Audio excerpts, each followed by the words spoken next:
Hey, everybody. Welcome to the Santita Jackson Show on AM 950 Radio, the voice of progressive Minnesota. It's a joy to be with you today, everybody. We've got so much to talk about. We'll be talking about the Trump trial. What's going to happen with that?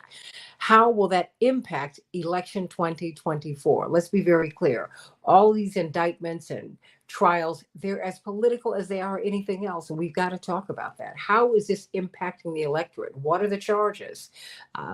And will they stick? Are they serious? Is it not? So many questions. But as we are in this election 2024 season, something interesting has happened. Number one, we really didn't have a Democratic primary or a Republican primary. And particularly on the Democratic side, there was really no meaningful opposition. What do you think about that? Call me. Well, you can't call me, but you certainly can reach out to me on the Santita Jackson Show YouTube channel. The Santita Jackson Show YouTube channel. Meet my morning stars there. We have great conversation.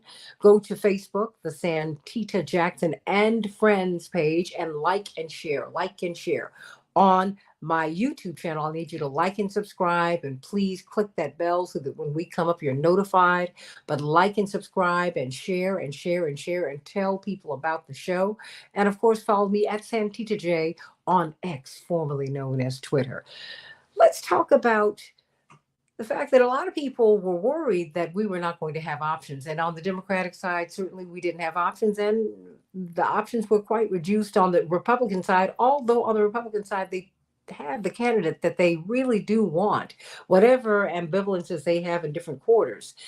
In with the Democratic Party, not as much. I mean, and if you really want to step back and look at the big picture, you have two candidates who have substantial swaths of the American public who disapprove of them, meaning President uh, Joe Biden and former President Donald Trump. So let's talk about the fact that they are, at this time, the presumptive nominees of their respective parties. It's happened pretty early, and it has happened. Even as you watch an insurgent candidacy of Robert Kennedy, he's getting on in more and more ballots. He's getting on more ballots across the country. You've got Cornel West, who is exciting people wherever he goes. You've got Dr. Jill Stein, who has some infrastructure with her party. So coming into November, we will have some more options, we do think. But something unusual has happened as we've been looking at the options that we have and have not had. The major corporate news outlets have come together and they have asked, the AP, the major broadcast and cable corporate networks, and they issued an unusual joint statement yesterday, Sunday.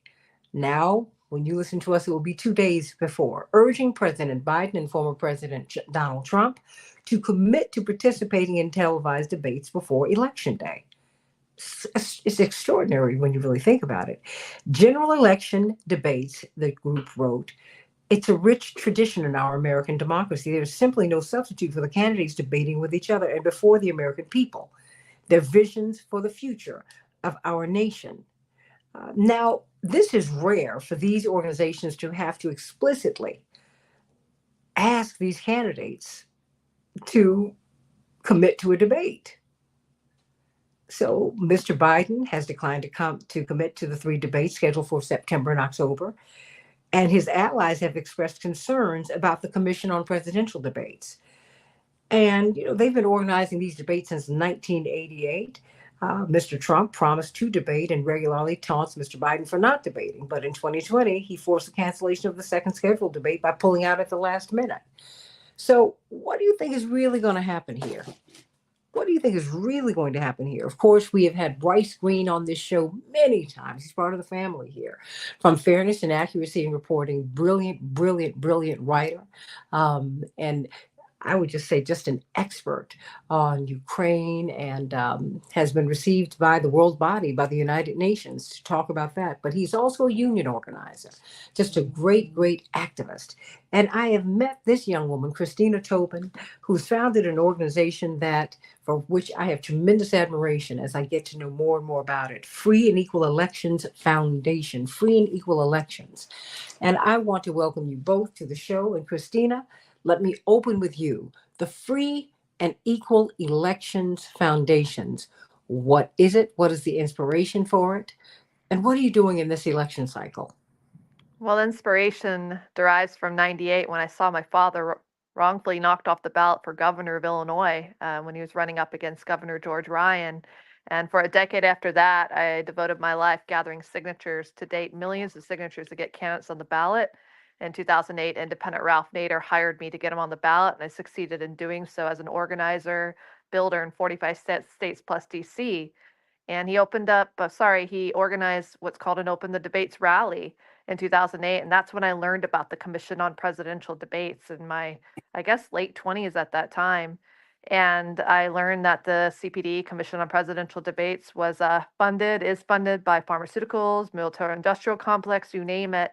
Money that I feel is not here to serve the people, but the powers that be, greed, money, two-party system in office. And I realized that we would need a truly open, independent presidential debate that sparked the creation of free and equal elections in 2008 when we hosted the first nationally televised presidential debate at the Mayflower in DC. Chris Hedges, a Pulitzer Prize winning journalist, was our moderator. And in 2012, Larry King jumped on board and we co moderated Free and Equal's 2012 presidential debate, reaching tens of millions, top 10 trending on Twitter. And to date, Free and Equal Elections has been hosting presidential debates every single cycle since 2008. So this year, we've already had two presidential debates, and we're ramping up for our third of this presidential debate series in Las Vegas, July 11th, 7/11. So, Free and Equal Elections is here to unite our nation, to spark conversation, solutions. It's truly independent. Beyond really the two party system is a one party system. It's a grand illusion, this myth of voter choice in a two party, arguably tyranny. We recognize that there's more love and peace and compassion than the latter, and we're here to unite our country. And the way we're going to do that is through conversation. And we need a debate that's beyond Biden and Trump. I don't see the Commission on Presidential Debates having a debate this year. I see it crumbling, it lacks integrity. And we're here at Free and Equal Elections to create a truly open presidential debate for decades and many cycles to come. Do you expect to, will we see these two? Well, I mean, it's obviously it's more than two candidates. Will we There see are, a debate?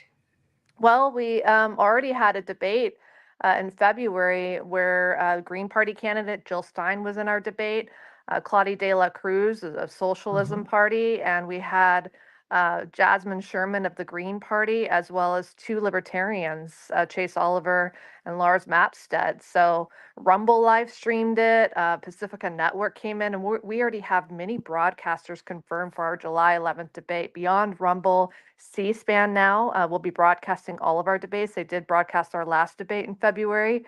So those are the kind of candidates. Robert F. Kennedy and Cornel West were also invited.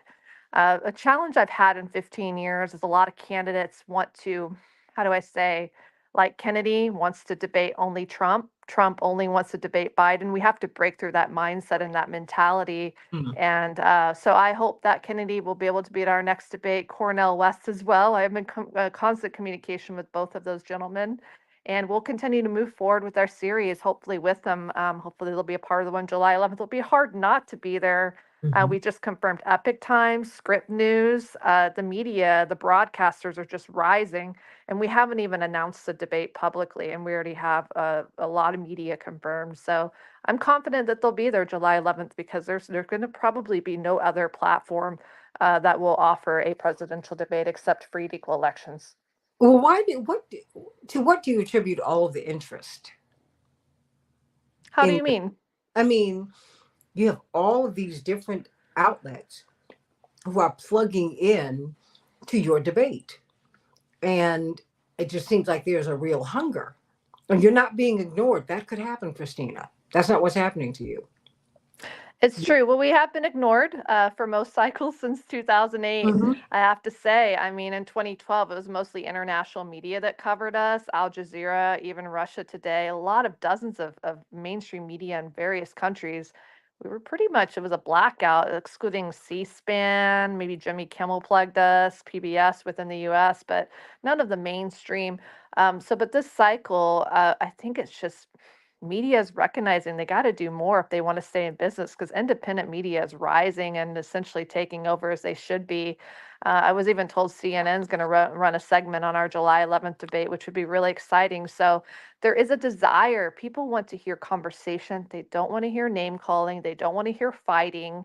And they want to hear from candidates they can trust. And the ones I mentioned before, Jill and Jasmine, Claudia, Lars, Chase, and even Robert F. Kennedy and Cornel West, one thing that brings them all together is they are not beholden by big money. One thing that they can all agree on is that or people can agree, I feel, when they look at these different viewpoints, is that these individuals are expressing their own opinions, what they believe in, and they're not, again, beholden by corporate money, military industrial complex, into the pharmaceutical money that, is tied into the powers that be and essentially the current two-party system. So our debate really brings in hard-hitting questions, the kind of questions I think Bryce here at bear.org would support.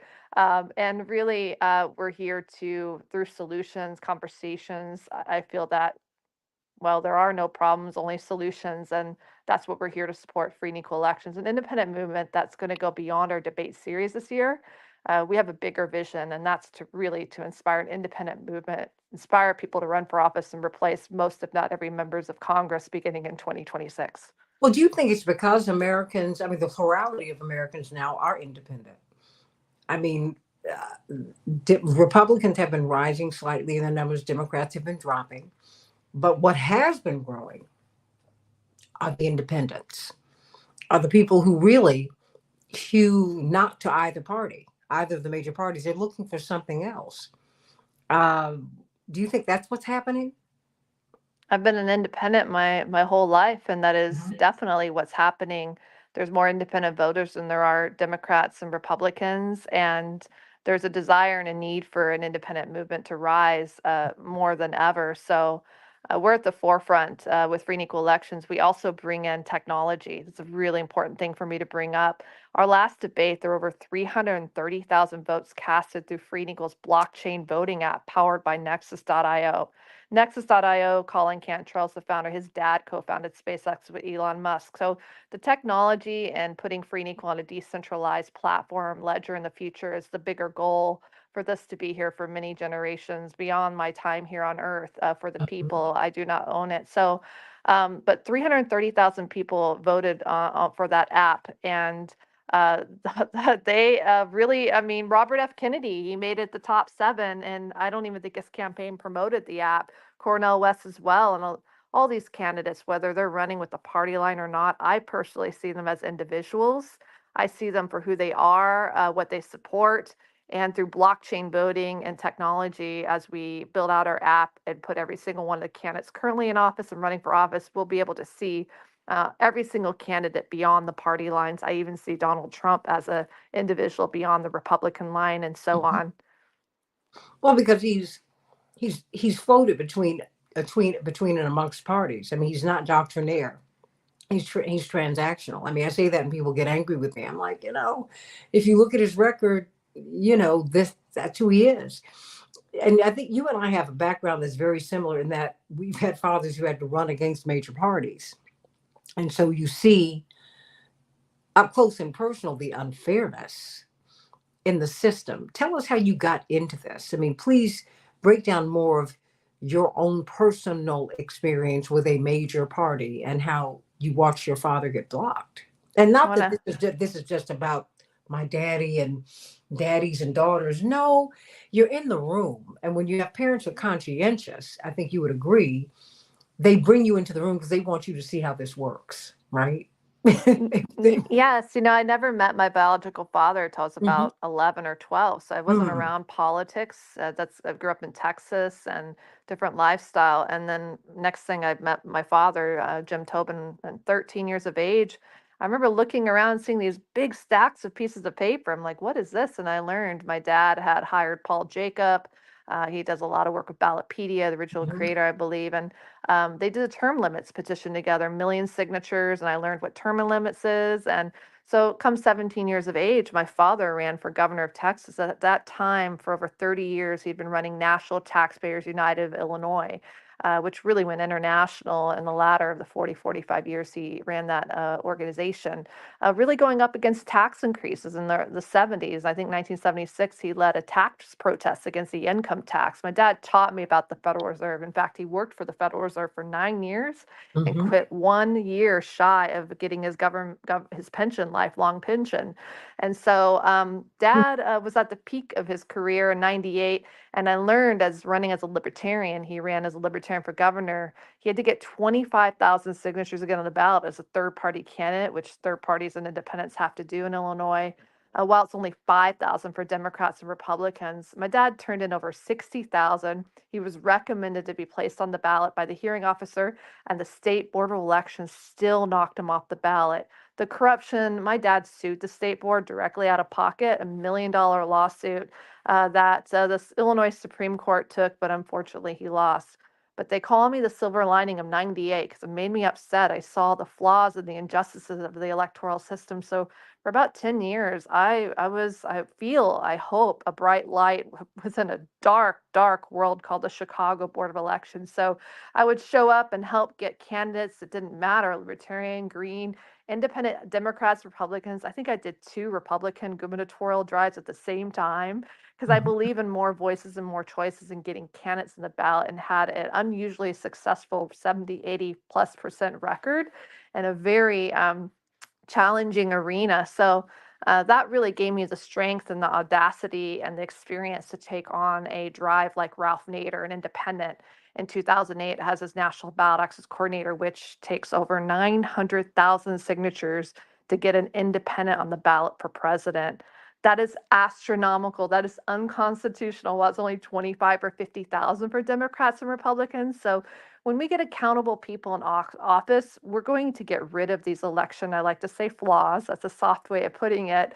But these election flaws, ballot access should be the same for everyone. And there's other issues like gerrymandering. I can go on, voting machines, electoral college, closed presidential debates. But that is the root. I saw when this guy named, who was he? I was like, who is this guy named Barack Obama running for Senate? I remember this back in the early 2000s. I'm like, every single competitor is getting knocked off the ballot.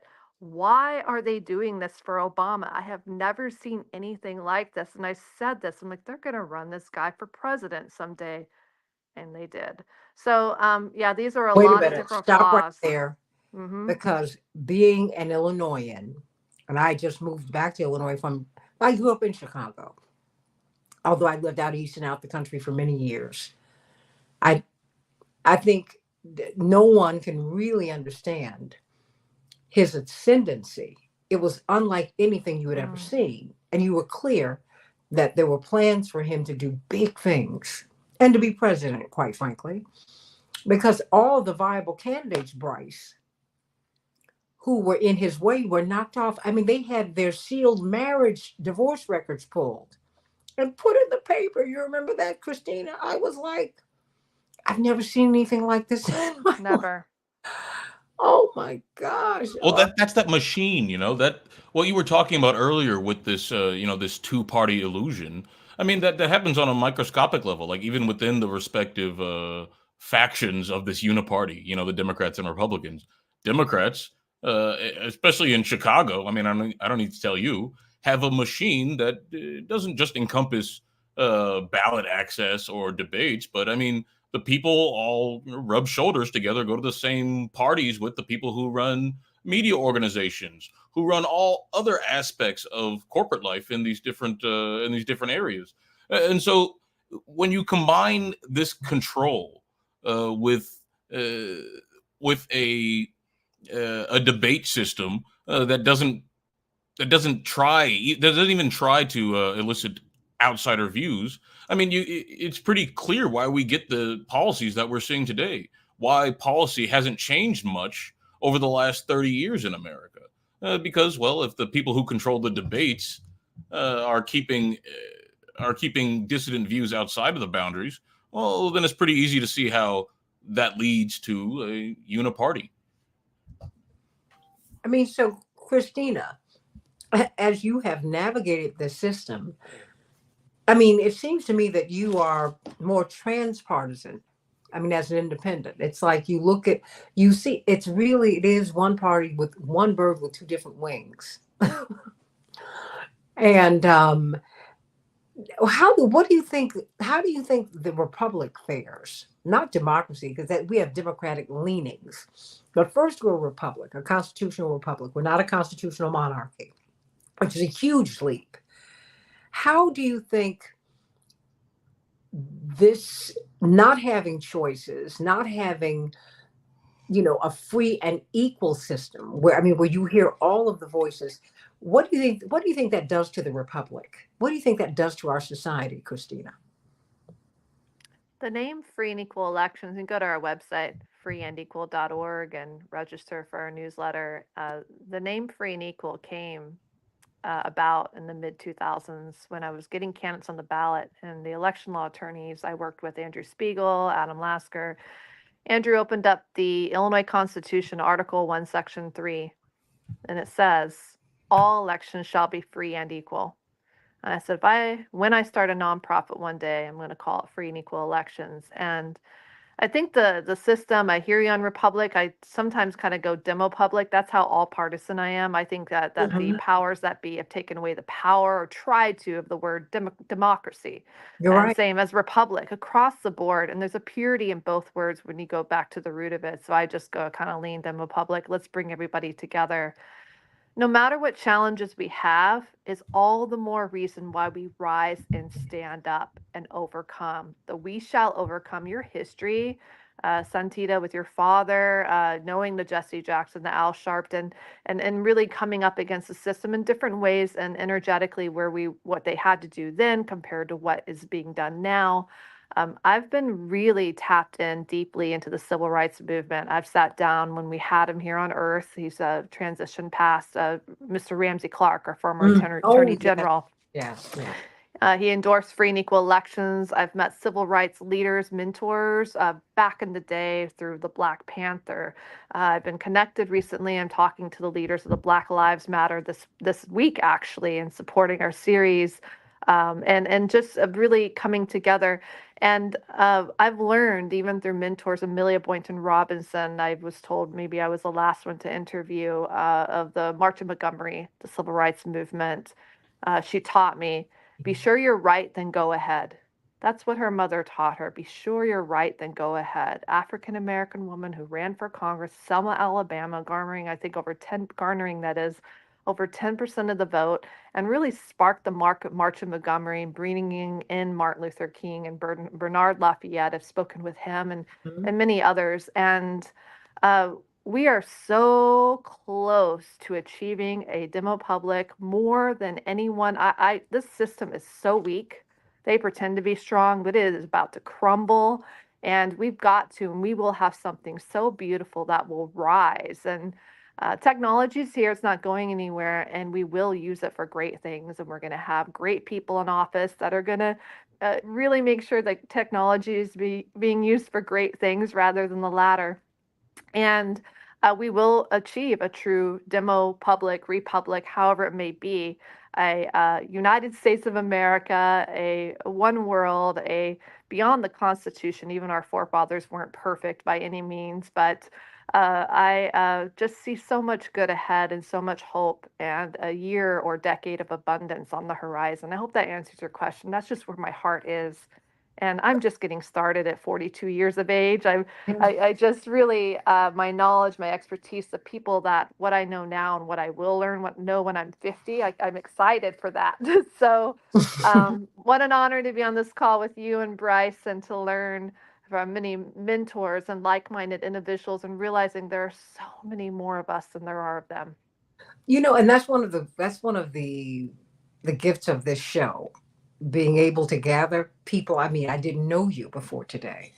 I didn't know Bryce before a couple of years ago, but as we talk to one another, we're on the same page and we can have different views about various things, but it's wonderful to be able to come together. And as you were calling Bernard Lafayette, someone who I've known all of my life, because he, like my father, they didn't march with Dr. King, they were on his staff. There's a difference.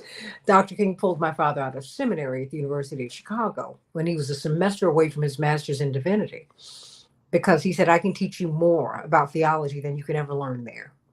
And my father was like, oh, wait a minute, because all of these people they have doctorates and masters. And he's like, if you just give me a few more months, he said, we don't have that kind of time. Come with me.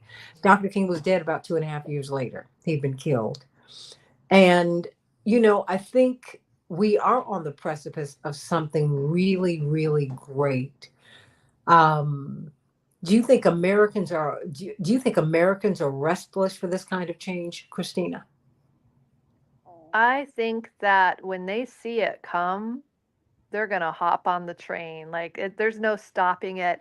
And in order for it to really ignite, we got to make it fun. And in 2014, free and equal elections, been hosting debates since 2008.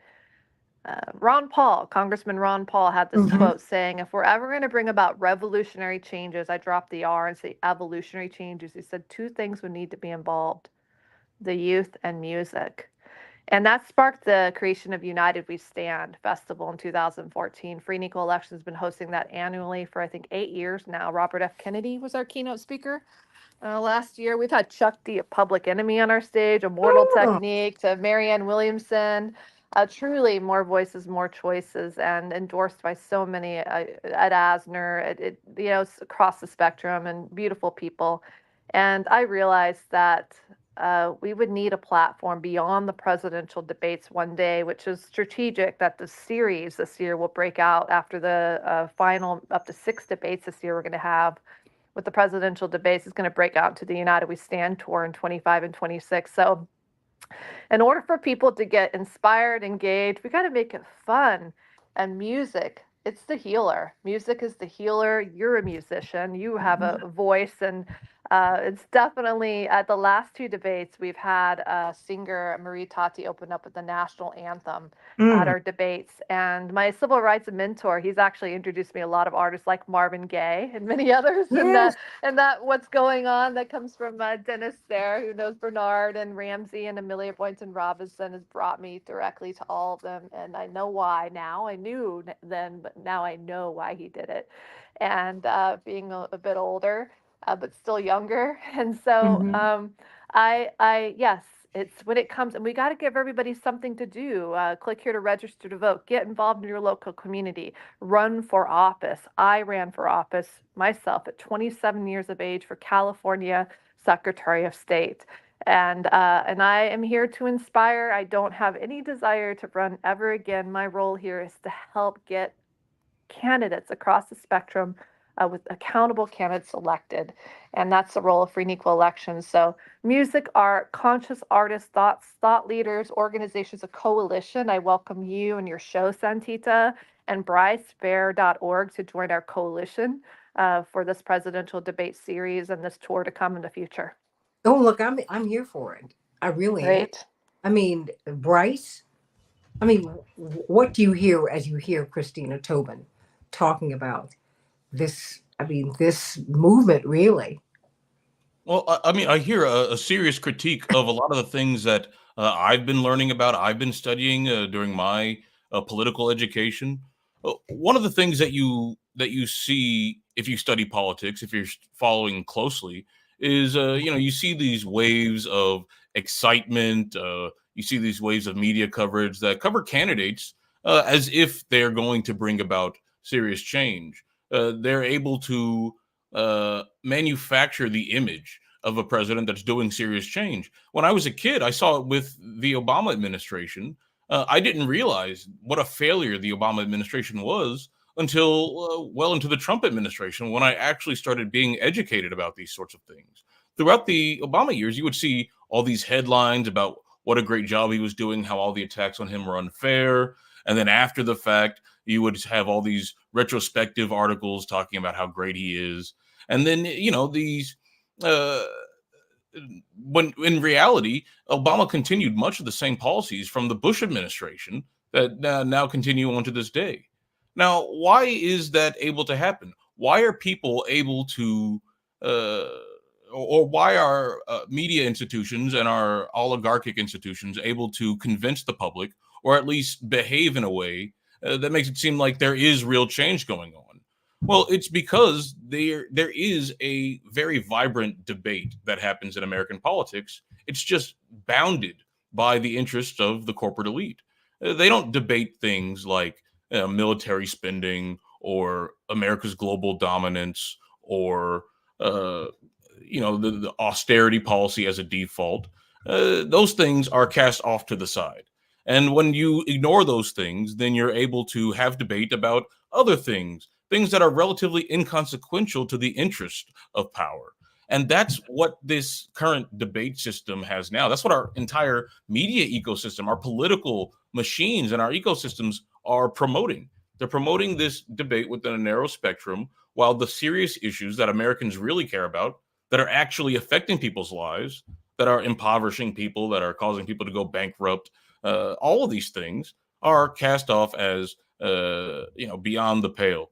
And so, what Christina's talking about is a coalition of people who are fed up with that. As you said earlier, most Americans identify as politically independent and not with the one Republican or the Democratic parties. They identify as something different. The only reason that they keep voting for the Democrats and Republicans is because they believe that everyone else is voting for the Democrats and Republicans, and that as long as uh, as long as the dominant powers are the Democrats and Republicans, any other vote or any thought that you could go outside of that system is stigmatized. You're turned into a pariah for even saying that you would go against the Democratic Party, or that if you oppose Biden and his genocidal policies, then that must mean you're pro-Trump. But it's a fallacy. That's how the uniparty, that's how the oligarchy is able to entrench itself, despite all of this independence from the general public. This project that you're talking about, it reminds me a lot about what Sam Husseini has been working on for years with what he Mhm. calls the Vote Pact, which is this idea that, okay, well, you actually do have a legitimate argument when someone says that you are a spoiler when you don't vote for Biden because you don't like his policies, but you also don't like Trump. There is a legitimate argument there. What Vote Pact seeks to do is to try and eliminate that as a rhetorical tool. What it's doing is trying to say that, okay, well, you can find someone from the opposite side of the political spectrum, and then you are both dissatisfied with both candidates. Then you guys both pledge to vote third party. So then you can never make the argument that you're just giving a vote to Trump, because you have also taken away a vote from Trump if you do this. And when he explained this to me, and he's a good friend of mine, and this makes perfect sense. And on top of a new way of doing political debates, it seems that people are trying to build the infrastructure for the new world that they want to create, a world that isn't dominated by these corporate funded parties and these oligarchic politicians, one that is genuinely responsive to the needs and interests and concerns of the general public. And that's pretty awesome to see. Well, I mean, I should have known, Christina, that you came out of Chicago politics, so to speak, because, boy, there's nothing like it. If you can make it No. here, you can make it I'm here. set for life. I mean, I definitely have been handed this torch. At times I've been like, well, somebody else is going to do it. Somebody else is going to do it. And then I'm not seeing it done. And I hear you, Bryce. I would step in and also add that the spoiler effect is the only spoilers, the only effect, how do I say it? The only spoilers themselves are the two-party system that have implemented singular vote, the worst voting method there possibly can be. Right. So when we have entities like fairvote.org and many others Mhm. implement alternative voting methods like ranked choice voting, might I add, in our blockchain app, people voted 330,000 votes casted that voted in our top 7 candidates. We allowed all 1,500 plus candidates have a chance, to be voted into our debate February 29th. And we Mhm. used ranked choice voting, approval voting, score voting, and so on, star voting. Anything else is better. So shame on the people in office that use their power, that are put into office by not good money, go to Open Secrets. You can see all the not good money, and support and allow really just really terrible electoral, to have singular vote, to have gerrymandering, to have these restrictive ballot access barriers. The list goes on and on. And so we're going to put an end to that one day. It's only a couple hundred people we have to replace in Congress. And so those are the solutions. And yeah, the real spoilers are the two-party candidates themselves that support singular vote. Do you think that this uncommitted movement that we have seen, uninstructed, uncommitted slash uninstructed, do you think that this is all part of the same kind of ecosystem where people are really looking for options, Christina? Could you say that first part of that question? It cut Oh, out. I'm sorry. The uncommitted vote that we have seen on the Democratic side, people responding to the ceasefire.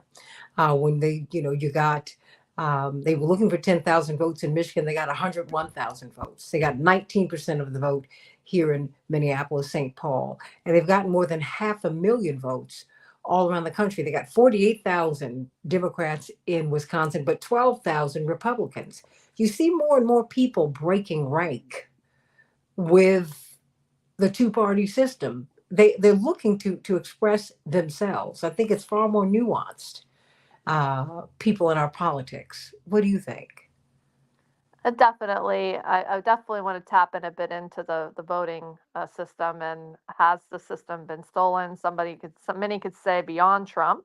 That happened to Mhm. Ron Paul, Bernie Sanders. I mean, we can go on and on for many, many cycles. And I think it's a lot more likely than not. All the more reason to fix it. How can you say it's absolute? There's so many different moving parts. But I don't know if I totally get the question you're asking. So I'm sorry if I Well, missed. I mean, no, just even looking at uncommitted this year. Oh, I mean, as in uncommitted, when you say that, yeah, what it makes me think of is uninspired. And when they're Mhm. inspired and they see a candidate that, whether it's Kennedy or on all levels, I mean, real change begins from the bottom up.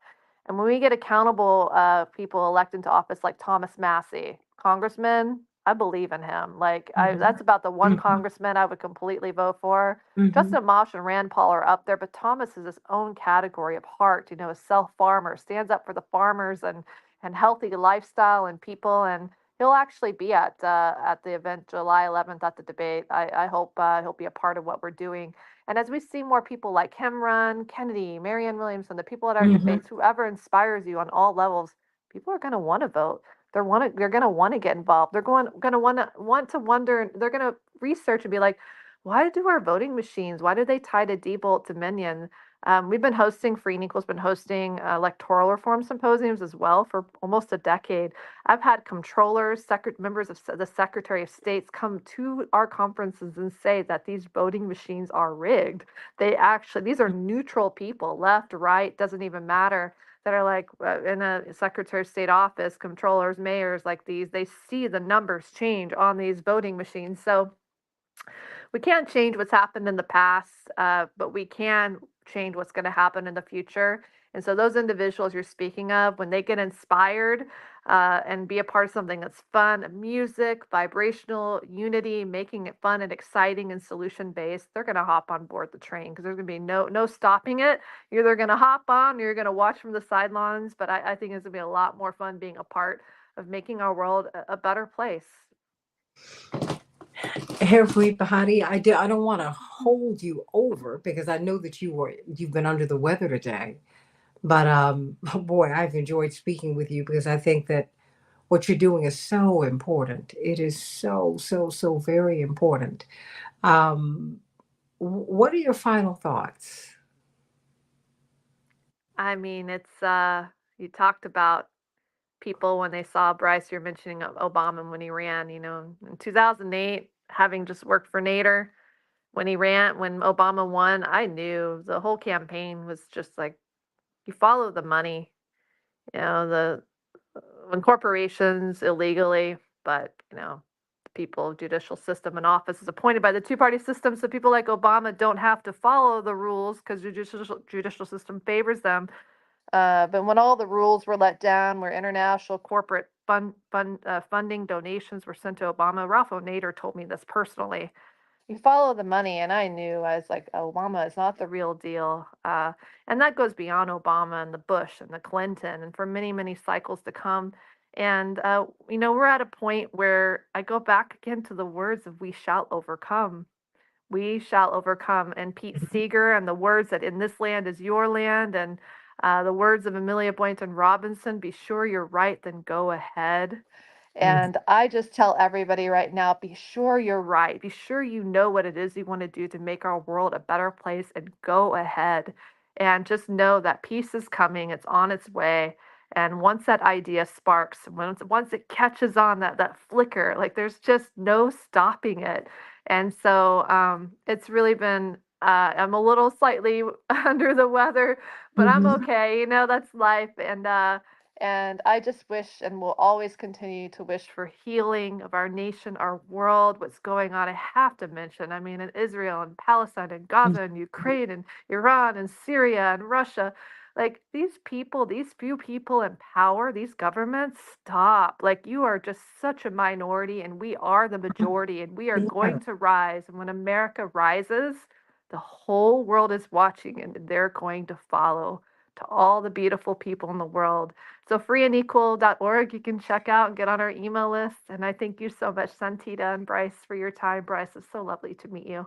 And both Oh, of you, Santita. thank you, and I'm so looking forward to working with you. I am. Likewise, likewise. Blessings to you, and make sure you take care of yourself because we need you. We need you to be as strong as you can be. Of course, OSHA root and Mullen tea I'm on, so plant medicine. Much love, lots of love to both of you, and thank you for all of your great work. And I look forward to Oh, working for both of you long term. Take care. look, looking forward to Vegas. Blessings. Yeah, see you there, 7-Eleven. Take care. Absolutely. God bless you. Bryce, it seems like there is something going on in America that the corporate media wants us to ignore. Mm-hmm. Um, Americans are much more independent as people have been finding out about the uncommitted campaign and the uninstructed campaign. More and more people have embraced it. I was talking to some Wisconsinites, and they were talking about the 48,000 votes that they got. I said, but you got 12,000 Republican votes. They're like, oh, yeah. I said, no, no, no, no. Don't let happen to this campaign, which could become a movement, what happened to um, all of these campaigns when what was it, Occupy. I said it became occupied by the Democrats and it lost everything. Then the Tea Party was co-opted by the Republicans, and you lost a real look at legitimate banking reform. Don't let that happen.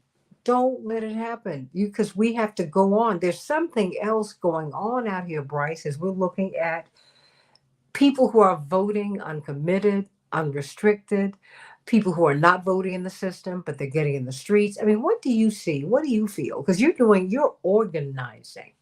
What are you seeing with people, particularly in this cycle? So broadly across America, I mean, you spoke to this pattern of co-optation, or like of uprising and protest and conflagration, and then this cycle of co-optation. It's happened over and over again. I mean, the Tea Party might be different because it seems to be, astroturf from the beginning. But Mhm, there was very real sentiment that motivated people to support something like the Tea Party mhm, and Occupy Wall Street and the global justice movement long before that, the anti-globalization movement. And the same thing happened with Black Lives Matter mhm, in a very real way. But each of these, the energy from that movement, those movements, they weren't channeled into persistent outside alternative structures of power. They were channeled into the traditional party system and those party elites that hate everything those movements stand for. And they weren't able to inspire a new generation of outside and independent minded organizers, or they did, but they largely channel their energy into existing structures that maintain existing inequities. But now we're seeing the limits of that, and as we've been seeing for quite some time, that you can only co-opt so many movements, you can only co-opt so much before the people simply lose faith in this entire process. And the popularity of the uncommitted movement the popularity of candidates like RFK Jr. And the surge of other candidates like the the PSL ticket and the Green Party ticket. Well, that's all a response to the failure of this party system. You saw an opening like this in 2000 that's now used as a cautionary tale. Uh, but again, people understand that the existing parties aren't working for them, and so they're looking elsewhere. And nowhere is that more acute than in the younger generation. Mm. You talk to students here. Uh, it used to be that something like the college Democrats was the place to be. Was an organizing hub, if you can call it that. I was a college Democrat during my undergrad years, but now more students are migrating towards more radical student organizations and ideologies and causes. And it's because again, their media environment isn't pushing this idea that the Democrats or the Republicans are the only people who can save us. For colleges, this is the generation that this is the environment that's shaping the next generation. And if the next generation is looking for more systemic roots of our discontents and are not content with these superficial explanations and that we just need to vote Democrat more and Joe Biden is on our side, if they're not content with that, well, then that poses a long-term problem for the stability of this system. I mean, they're watching things like the climate catastrophe. They're watching things like Gaza. They're watching all of these wars. They're watching the media lie to them and sneer at the very idea of truth. And they're watching all the liberal hand wringing about Trump while they're facilitating, actual fascism in Israel. They understand these contradictions and they're no longer willing to put up with it. The only question is whether or not the generations that came before will be able to build and maintain the institutions that can harness the energy of these young people into useful, productive, and long-standing causes. Because young people aren't going to come out and build these things from scratch.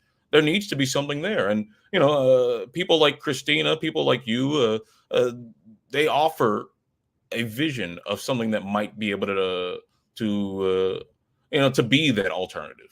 But I think there's a lot of work to do, and every election cycle you get an opportunity to put these contradictions on full display for the whole world to see, for young people, for old people, for everybody. And so the aftermath of that depends on us. It depends on what we're able to build. I'm a pro-Palestine organizer as well as a union organizer, and all these things are important to me. And these are the things that are going through my mind when I do the work that I do. Is that it's not necessarily about what will immediately happen, because some young people believe that you can snap your fingers and if you just yell on the street enough, then you'll get what you want. It's not like that. It's about what will happen in 5-10 years. Mm-hmm. Do you want to look back on this and say, oh, that was a cool thing? Or do you want to look back on this and say, I'm glad I started that because it's going strong, even stronger now? And those are the sorts of questions that we need to start asking. But building those things, I think, is the main political project of our time. Do you think that's why Uncommitted has just continued to grow through this election cycle? I mean, because many people felt that they had no option, but I see so much energy. I guess that's why I keep going back to that, because I see a lot of energy around options, around Uncommitted, around even for people who are not voting. I do feel an energy out there. That's something that, for good or for ill, that's something that Trump taps into. Unfortunately, he taps into our angry side. Right. But I see people also looking for something else. They're looking for answers. They're looking for options. Yeah, I mean, it feels very liberatory to be able to say, well, these two options that I'm told are the only options are not good enough for me. Mm-hmm. That's a very powerful thing for someone to realize and then say out loud in public and then act on with their vote. I mean, that's an empowering thing.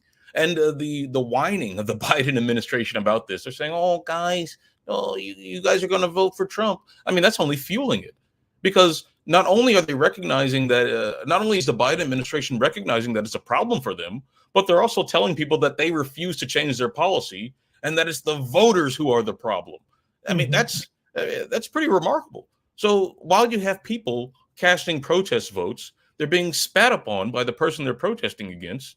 Well, naturally, other people see that and they think that that's pretty messed up, and they want to take action against it, and they want to do something. Now, voting uncommitted is certainly an act of protest, but it's a far cry from, again, joining an organization or becoming part of joining a reading group where you can learn about these issues, or doing something, listening to radical media. But joining an organization and putting your time and energy into actually building something that might be able to change the world is the most effective thing that people can do. Voting uncommitted is an important step to that, on that journey. But we have to be able to channel this energy into something real. Do you think we will? I think so. I mean, well, I have to be optimistic. There's if we don't, then we just have to do it better the next time, and the next time, and the next time, because that's the only way we're ever going to get out of this. I mean, the human spirit is indomitable, but institutions, they are strong. So, I mean, even if we don't succeed in building something that can compete in the next election cycle in 2028, then we still have opportunities. As long as we haven't blown ourselves up yet, and as long as the earth hasn't superheated and boiled us off, well, then we still have opportunities to fight. So, I mean, that's a degree of optimism, but it is what it is. You must do what you must do. Well, I'm very excited because I see people, if they're given just a ray of hope, they they get out and vote. They start planting gardens literally in their neighborhoods. I mean, we really, it is not trite, but you have to keep hope alive. And when hope is alive, you do something. You don't give up. You don't give up when hope is alive. So think about that, everybody. You have some options, and because people, when they campaign for office, they're actually asking not just for your vote, but for permission to work for you. You must demand that they speak to you and your needs. Demand that they debate. Demand that they have town hall meetings so that you can speak to the people who want to work for you. Go beyond your vote. Yeah, your vote is important, absolutely, but let's change the language a bit. These people are campaigning to work for you, and they need you. And they need to know that they are only able to work for you and get that job if you give them permission. Don't give anyone permission to abuse you. When you don't vote, when you don't participate, that's what you do. So get registered to vote, get these high school seniors registered to vote. Anyone who can vote by November of by election day, you got to get them registered to vote. They might even be able to vote in this primary. So whatever it is that you do, get involved, everybody. This system is for and by you. It might not look like it, but it works when you work it. Ask the oligarchs. They work the system, so it works for them. Now we, the people, must work the system and make it work for us. In the next hour, let's talk about President Trump, former President Trump. What is going on? And how will this impact the election? We've never seen Bryce Green, some of the things we've seen in 2024. Whoever thought that this was going to be an unexciting season, you were mistaken. Back with more of the Santita Jackson Show.